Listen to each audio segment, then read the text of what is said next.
ఇందాబడే కరుణగల యేసయ్యా నా జీవితానికి. దేవునికి స్తోత్రం, హల్లెలూయా. కాబట్టి దేవుని సన్నిధిలో మాట విన్నాడు. చేప మింగు కడుపులో నుండి చేప ఏం చేసింది?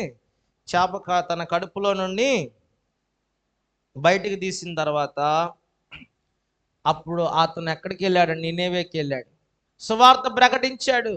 సువార్త ప్రకటిస్తే సువార్త విన్న వారందరూ కూడా విన్నారు. ఉగ్రత రాబోతుంది, దేవుని ఉగ్రత, మారు మనసు పొందండి అందరూ చెప్పగల అందరూ విన్నారండి.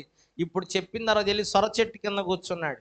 సొర చెట్టు కింద కూర్చొని ఇంకా దేవుడు ఉగ్రత పంపించలేదే, ఇంకా దేవుడు ఉగ్రత పంపించలేదే, నన్ను వెళ్ళి చెప్పమన్నాడే, ఇంకా ఈ ఊరి మీద కింద అగ్ని రాలేదని చూస్తా ఉన్నాడు. చూడండి, ఈయన వెళ్ళి ప్రకటించాడు. వాళ్ళు ఏమయ్యారు? మారు మనసు పొందారు. మారు మనసు పొందితే దేవుడు ఉగ్రత పంపిస్తాడా? పంపించడుగా. ఈయన వెళ్ళి కూర్చొని ఇంకా ఉగ్రత రాలేదేం చూస్తా ఆ సొర చెట్టు కింద కూర్చుంటే ఒక పురుగు వచ్చి సొర చెట్టుని కొరికిందంట, వేరుని. అది ఎండిపోయింది. చూడండి, ఐగుప్తీలేమో గుర్రములను రథములను బట్టి గర్వముతో అతిశయించి వారు ఆ గర్వమనే నీడలో వారు ఉన్నారు. రెండవది, ఈ యోన ఎక్కడ ఉన్నాడంటే సొర చెట్టు నీడలో ఉన్నాడు. కొంతమంది దేవుని బిడ్డలారా గమనించండి, చాలామంది ఎలా ఉన్నారంటే ఇజ్రాయేల్ ప్రజల్ని గమనించండి. ఇజ్రాయేల్ ప్రజల్ని దేవుడు ఐగుప్తు నుండి బయటికి తీసుకొచ్చిన తర్వాత వారికి కావలసినవన్నీ ప్రొవైడ్ చేశాడు. ఆహారం ఇచ్చాడు, ఏమండి, మాంసం కావాలి మాంసం ఇచ్చాడు, నీళ్ళు కావాలి నీళ్ళు ఇచ్చాడు. అన్ని మేలు చేసిన తర్వాత ఇప్పుడు వీళ్ళు ఏమన్నారంటే ఒక చోటకి వెళ్తే నీళ్ళు లేవు అనేటప్పుడు మళ్ళీ వెంటనే ఏమంటున్నారంటే, ఇదిగో మేము ఐగుప్తులో ఉన్నప్పుడే మాకు బాగుంది, ఇక్కడికి తీసుకొచ్చి మాకు నీళ్ళు లేక చంపాలనుకుంటున్నావా అని చెప్పి మళ్ళా వాళ్ళు ఐగుప్తుకి వెళ్ళిపోవాలనే ఆలోచన, ఆశ వారిలో కలిగిందండి. అంటే కొంతమంది ఎలాగున్నారంటే దేవుని పిల్లలు, వారు లోకపు నీడలో ఉండాలని ఆశపడుతున్నారు. దేవునిలోకి వస్తున్నారు, ప్రార్థనకు వస్తున్నారు, వాక్యం వింటున్నారు, దేవుని ఆశీర్వాదాలు పొందుకుంటున్నారు. ఏదో ఒక మేలు జరగకపోతే మళ్ళీ వాళ్ళు ఏమంటారంటే మాకు ఐగుప్తులోనే బాగుంది, ఇక్కడికి వచ్చిన దానికంటే మాకు అక్కడే బాగుంది అని మరలా ఐగుప్తు నీడలోకి వెళ్ళిపోవాలి, లోకపు నీడలోకి వెళ్ళిపోవాలని లోకపు నీడలోకి వెళ్ళిపోయిన వాళ్ళు కూడా ఉన్నారు. చూడండి, కొంతమంది గర్వపు నీడలో ఉంటున్నారు, కొంతమంది ఇదిగో యోనాలాగా తాత్కాలికమైన సొరచెట్టు కింద కూర్చొని చూస్తున్న వాళ్ళు ఉన్నారు. కొంతమంది ఐగుప్తు అని మరి లోకపు నీడలోకి వెళ్ళిపోయే వాళ్ళు కూడా ఉన్నారు. దేవుని బిడ్డలారా, ఈరోజు దేవుడు మనకిస్తున్న వాగ్దానం ఏంటంటే, నీవు నా రెక్కల క్రింద నిన్ను కప్పుతాను, నా రెక్కల క్రింద నిన్ను దాచిపెడతాను. చూడండి, దావీదు ప్రార్థన కూడా అదే. దేవా, దుష్టులు నన్ను లయపరచగోరు దుష్టులు ఉన్నారు, నా ప్రాణము తీయాలనే శత్రువులు ఉన్నారు, వారి చేతిలో పడకుండా నీ రెక్కల కింద నన్ను దాచిపెట్టమంటున్నాడు. హల్లెలూయా, హల్లెలూయా. దేవుని బిడ్డలారా, ఒక మాట చెప్తాను. ఇప్పటి వరకు ఏం చెప్పాను? దేవుని చేతి నీడలో మనల్ని దాచిపెడతాడని చెప్పాను, అవునా? ఇప్పుడు దేవుని చేతి నీడలో ఉండాలి అని కోరుకుంటున్నాడంటే అంతకుముందు ఈయన ఎక్కడున్నాడు? దేవుని చేతి కింద లేడు అని అర్థం అని చెప్పాను. ఇప్పుడు దేవుని చేతి క్రిందకి రావాలని కోరుకుంటున్నాడు. అయితే ఎందుకు రావాలని కోరుకుంటున్నాడు? శత్రువులు తరుముతున్నారు. శత్రువులు ఎందుకు తరమాలనుకుంటున్నారు? అసలు తరిమే పరిస్థితి ఎందుకు వచ్చింది దీనికంటే, ఈయన గర్వం వలన, ఈయన అతిశయం వలన, ఈయన మరి లోకములో ఉన్న తాత్కాలికమైన వాటిని ఆశించి వాటి నీడలో వీటిని చోటు చేసుకోవటం వలన, లోకము అనే నీడలో ఉండటానికి ఇష్టపడటం వలన. గమనించండి, ఈ రోజున ఎందుకు మనం శ్రమలు వస్తున్నాయి, ఎందుకు అపాయాలు, ఎందుకు మన శత్రువులు తరుముతున్నారు మనల్ని అంటే, ఎందుకంటే నీవు దేవుని చేతి కింద నువ్వు నీడలో లేవు, నీవు గర్వం అనే నీడలో ఉన్నావు, అతిశయం అనే నీడలో ఉన్నావు, లోకమనే నీడలో ఉంటున్నావు. నా మాట మీకు అర్థమైన వాళ్ళు గట్టిగా స్తోత్రం చెప్పండి. ఇంకో మాట చెప్పాలంటే పాపం అనే నీడలో ఉంటున్నావు. చెప్పండి, ఏ నీడలో ఉంటున్నావు? పాపం అనే నీడలో. చాలా మంది పాపపు నీడలో ఉంటున్నారు. ఏదో ఒక రోజు మన పాపం బయటపడక పోయిద్దా? పాపం బయటపడకపోయిద్దా? చెప్పాలి. నీ ఒంట్లో ఉన్న రోగం ఏదో ఒక రోజు బయటపడాలా లేదా? మనం ఎంత దాచిపెట్టినా మన పాపము దాగదు. చెప్పండి.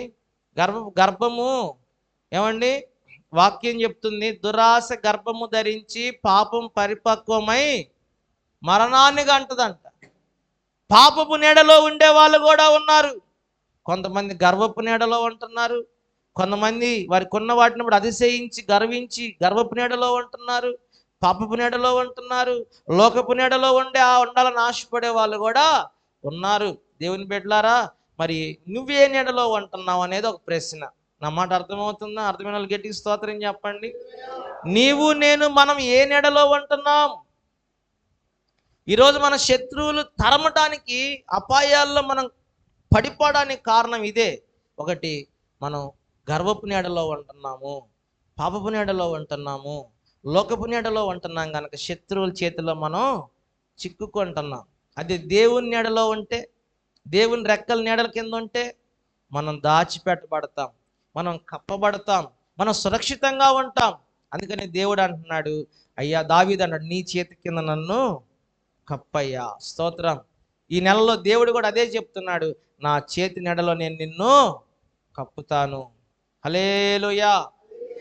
నిన్ను పొదును పెట్టి పొదునైన అంబుగా చేసి నా అంబుల పొదిలో నింపుకుంటాను అంటున్నాడు దేవుడు. దేవునికి స్తోత్రం చెప్పండి.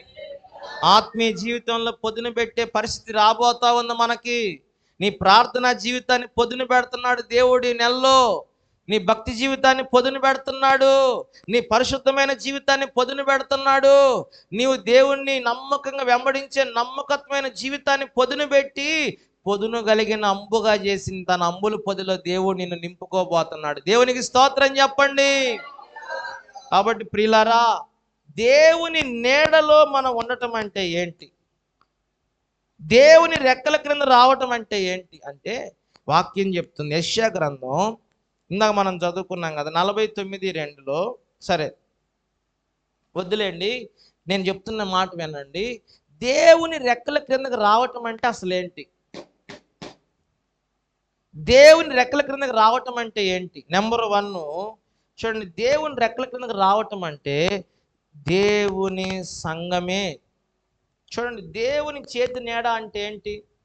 అందరు నా వైపు చూడండి, నాతో చెప్పండి. దేవుని చేతి నీడ క్రింద మనల్ని కప్పుతాను అంటున్నాడు. అవునా? దావీదు కూడా ఏమన్నాడు? నీ చేతి కింద నన్ను కప్పమంటున్నాడు. అవునా? ఇప్పుడు నేను అంటాను, దేవుని చేతి నీడ అంటే ఏంటి అసలు? హల్లెలూయా. అదే సంఘము, దేవుని సంఘమే. దేవుని చేతి నీడ అంటే, దేవుని చేతి నీడ అంటే దేవుని సంఘము. అపోస్తల కార్యాలు 2వ అధ్యాయంలో ఏముందంటే చూడండి, అపోస్తల బోధ యందు, సహవాసమందు, రొట్టె విరుచుట యందు, ప్రార్థన యందు, కృతజ్ఞతాస్తుతుల యందు మనం ఎడతెగక ఉండాలని ఉందా లేదా? స్తోత్రం చెప్పండి.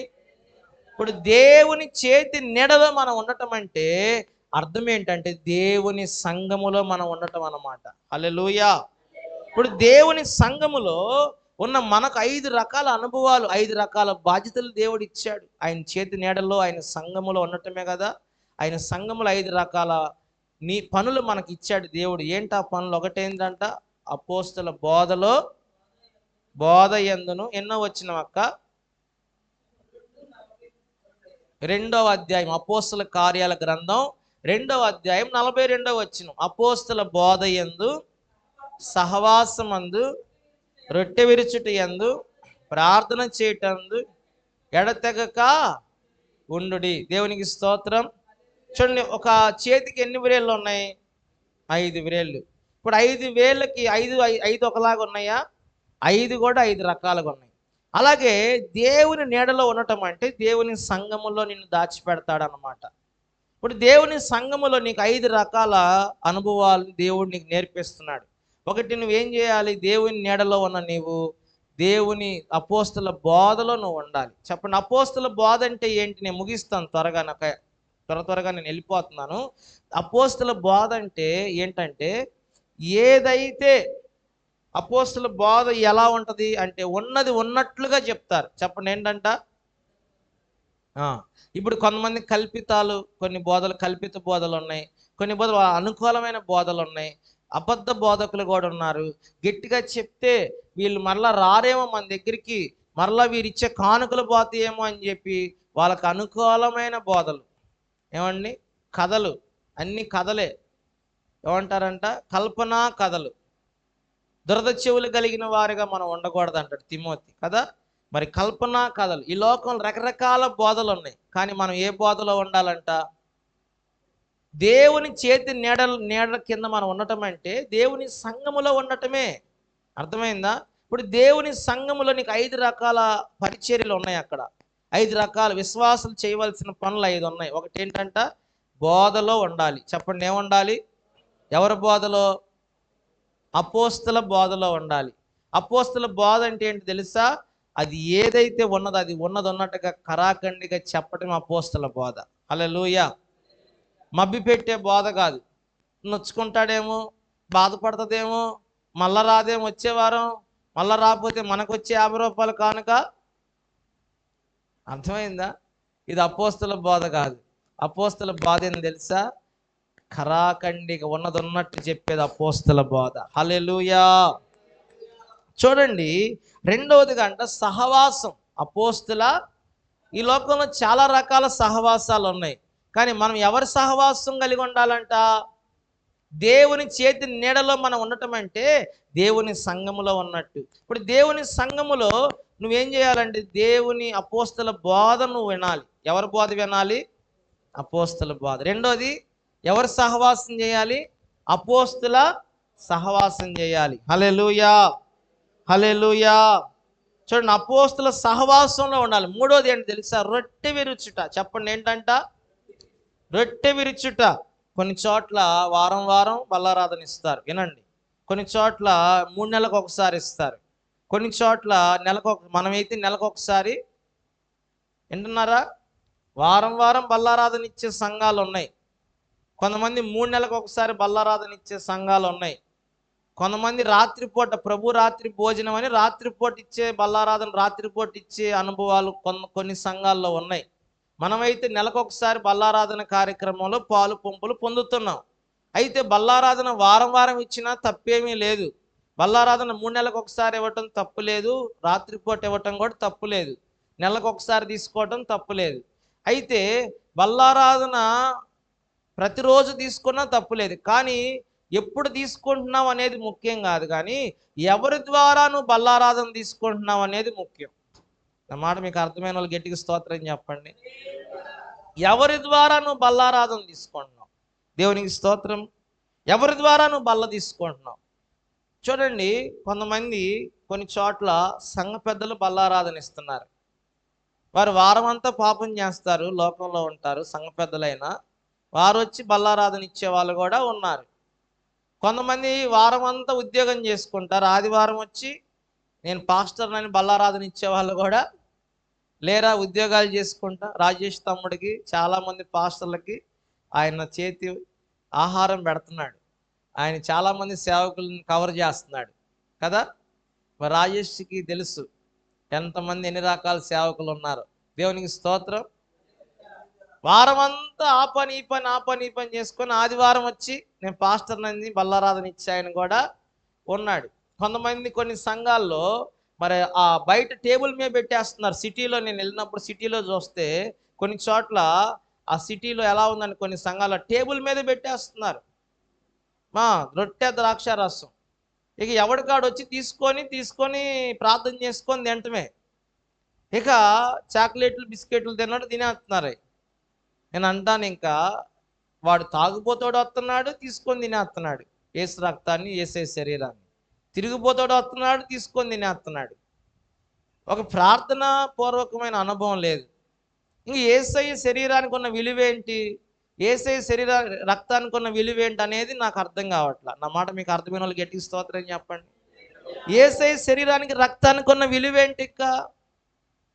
చూడండి, కొంతమంది అయితే సెలవులకు ఊరెళ్తారు, అక్కడేదో పక్కన చర్చి ఉంటుంది, ఆ చర్చిలో బల్లారాధన తీసుకొని వచ్చేస్తున్నారు. ఏమ్మా అంటే, ఇక్కడికి వచ్చామండి, ఇక్కడ కొంచెం ఉంది చర్చి మా దగ్గరలో, ఇక్కడ తీసుకున్నాం బల్లారాధన అంటున్నారు. స్తోత్రం. ఇక నువ్వు అలా తీసుకుంటే నీకు ఏసే శరీరానికి రక్తానికి ఇంక విలువే ఉంది. సెలవులకు ఊరెళ్ళావు, అక్కడ చర్చి వచ్చింది, ఆ చర్చిలో నువ్వు బలా తీసుకుంటే ఇంక ఏసే శరీర రక్తానికి విలువేంది ఇంకా? నా మాట అర్థం చేసుకుంటున్నారా? అర్థం చేసుకున్నా. నువ్వు నువ్వు అపోస్తుల బోధలో, అపోస్తుల సహవాసంలో నువ్వు రొట్టె విరవాలి. అపోస్తుల ద్వారా యేసయ్య శరీరము రక్తములో నువ్వు చేయి వేయాలి. దేవునికి స్తోత్రం. చూడండి, మనము వాక్యాన్ని గమనించుకుంటే మరి ఎక్కడ ఎప్పుడు తీసుకుంటున్నావు అనేది కాదు, కానీ ఎవరి ద్వారా తీసుకుంటున్నావు, నువ్వు ఎవరిస్తున్నారు నీకు బల్లారాధన అనేది ప్రాముఖ్యం. చూడండి, అపోస్తుల ద్వారా నువ్వు యేసయ్య శరీరాన్ని రక్తాల్లో పాలుభాగస్తురాలు అవ్వాలి. అపోస్తులు అనగా పిలువబడిన వారు, పంపబడిన వారు, దేవుని కొరకు ప్రతిష్ఠ చేయబడిన వారు, దేవుని కొరకు వారి జీవితాలు సమర్పించుకొని దేవుని కొరకు నిలబడిన వారు. స్తోత్రం చెప్పండి. ఇప్పుడు మేము ధైర్యంగా చెప్పగలం, మేము అపోస్తుల పరిచర్య చేస్తున్నామని. దేవుని కొరకు మా సంపాదన వదిలిపెట్టి వచ్చాం, మా ఇల్లు వాకులు వదిలిపెట్టి వచ్చాం. మీరు అర్థం చేసుకుంటే, దేవుని కొరకు మా జీవితాలలో ఉన్న మా ఇష్టాలు, మా కోరికలు, మా ఆశలన్నీ వదిలేసుకున్నాం. దేవుడే మాకు కావాలని, ఈ లోకం మాకు వద్దని. పౌలు గారు అన్న, నాకు ఏమేమి లాభకరం అవన్నీ నేను పెంటగా ఎంచుకుంటున్నాను అన్నాడా లేదా? మేము దేవుని కొరకు వచ్చామని చెప్పడం నేను ఏమాత్రం సందేహించనండి. విశ్వాసంతో ఈ పొన్నూరు పట్టణానికి వచ్చాం, ఏమీ లేక ఖాళీ చేతులతో వచ్చాం. దేవుడిని నేను విశ్వాసాన్ని చేత్తో పట్టుకొని వచ్చాము. దేవుడు పంపించాడు వచ్చాం, దేవుడు పిలిచాడు వచ్చాం. దేవుడి కొరకు మేము ఏం చేయబడ్డామంటే ప్రతిష్ఠ చేయబడ్డాం, నిలబడ్డాం దేవుని కొరకు. నా మాట అర్థమైన వాళ్ళు గట్టిగా స్తోత్రం చెప్పండి. కాబట్టి మనం ఎవరి ద్వారా దేవుని యొక్క శరీరాన్ని రక్తాన్ని మనం తీసుకుంటున్నాం అనేది ఒకసారి గమనించుకోవాలి. నాలుగోది ఏంటి చెప్పండి? ఎవరి దగ్గర పడితే అక్కడ బల్లారాధన తీసుకుని మనకు ఆశీర్వాదం ఉండదు. వారు దేవుని సేవ కొరకు వారు ఏర్పాటు చేయబడాలి, ప్రతిష్ఠ చేయబడాలి, పిలువబడాలి, సమస్తం విడిచిపెట్టాలి. సమస్తాన్ని ఏం చేయాలి? ప్రభు ఏం చెప్పాడు? సమస్తం విడిచిపెట్టిన నా శిష్యుడు కానేరడు అన్నాడు. కొంతమంది బ్రతుకు తెరువు సేవకులు కూడా ఉన్నారు. కొంతమంది సంపాదించుకొని కొంచెం పుష్ణ. నేను హైదరాబాద్లో వ్యాపారం చేసి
చేత పిలువబడ్డాను, పొన్నూరికి పంపబడ్డాను. దేవునికి స్తోత్రం కలుగును గాక.